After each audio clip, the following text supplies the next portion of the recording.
Okay, I don't really understand this one. Back in May 2022, Georgia formed a special purpose grand jury to investigate election activity in Georgia. Now pay close attention. I said special purpose grand jury. Do not confuse it with the regular grand jury summoned by Fulton County DA Fonnie Willis and indicted President Trump and 18 co-defendants. The special purpose grand jury has no power to indict. And I really don't know why Georgia resources were spent to form it and hear the same evidence of the routine grand jury. But more importantly, we've now gotten a glimpse of the forewoman, Emily Kors, who led the special grand jury.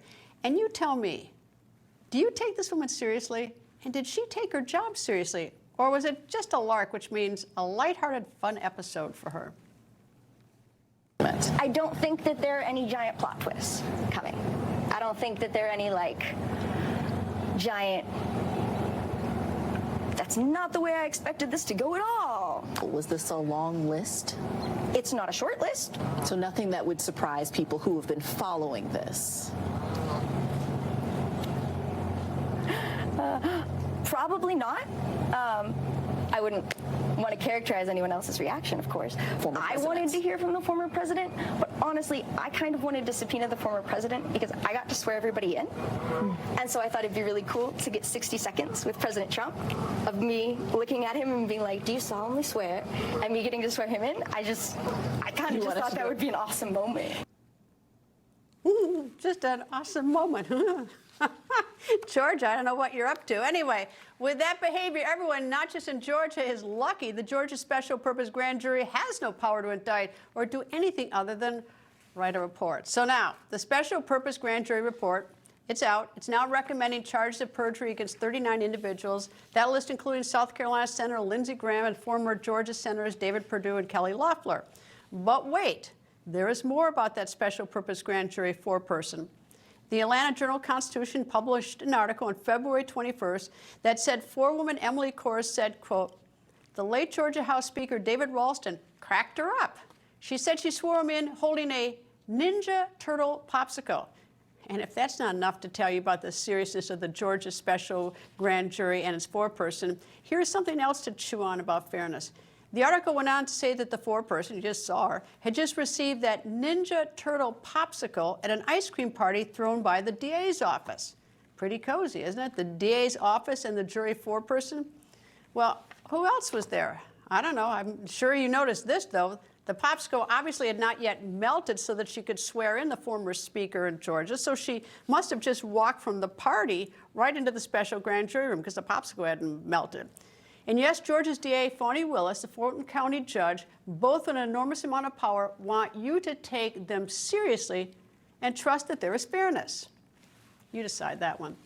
But also breaking tonight, we said at the top of the show, if a U.S. federal judge has denied former White House Chief of Staff Meadows' request to move his Georgia case to federal court from Fulton County Court. Former U.S. Attorney for the Northern District of Alabama, J-Town, and former federal prosecutor and former assistant DA in Cobb County, Georgia, Francey Hakes joins me. I want to go first to you, Jay, on this whole thing, Mark Meadows. And during the break, it occurred to me, this is what's going to happen, is that Mark Meadows loses Trump's motion, which is different, to move it from the state court to the federal court because he had a different job as president, assuming that the judge, for whatever he loses there, they're both going to go up to the Court of Appeals, which is going to throw the entire schedule, because once somebody loses in the Court of Appeals, they're going to go up to the Supreme Court. So trial's off for a long time. Your thoughts on that? You're 100% right, Greta. There's a Balcom versus Martin, which is sort of the controlling 11th Circuit case. Fulton County, Georgia is in the 11th Circuit. And it does allow for federal officers to appeal a denial of an order of removal.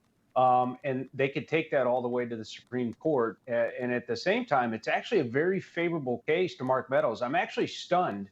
I know the attorneys for Mark Meadows very well, and they're highly respected lawyers.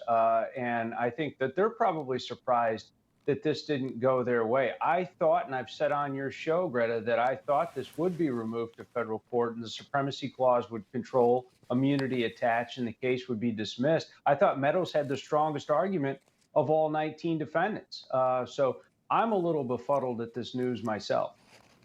Well, I think it means that the trial in Fulton County with Mark Meadows and the president's going to be delayed for some time. Maybe the other one's severed or not, but we'll see, because I don't see the Court of Appeals working very quickly, and also the Supreme Court. All right, Francey, the reason I wanted to talk to you, the special purpose grand jury report, the judge on this whole case having to do with the 19 co-defendants has an order entering into court record. What court record? Is this into the trial of the 19?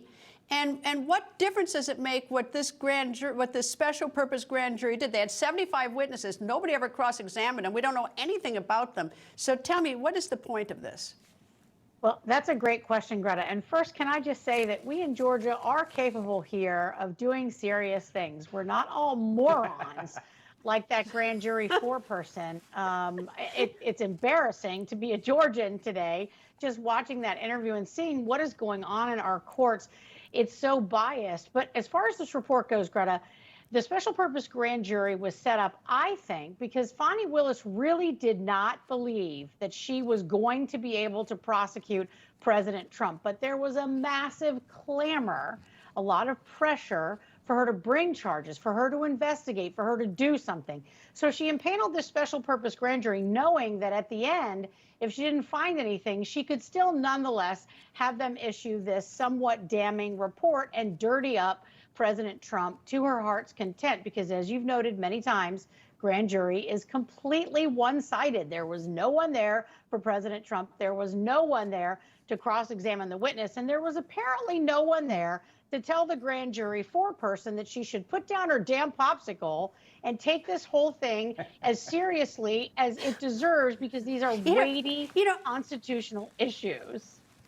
Well, I think you must be pretty rich people down that court system that you can have two big grand juries that go on for a year and a half apiece. Maybe I'll spend a little money to clean up the Fulton County Jail. I mean, that might be a good idea, but you got these two grand juries. Fani Willis is somewhat involved, certainly in one of them intensely, but her DA's office is serving ice cream to the other one and is completely goofy and silly. And then this judge, I mean, nobody's saying anything. Nobody's saying anything about your jail. And I don't see anyone in your court system saying, like, whoa, what's going on? That's the foreperson?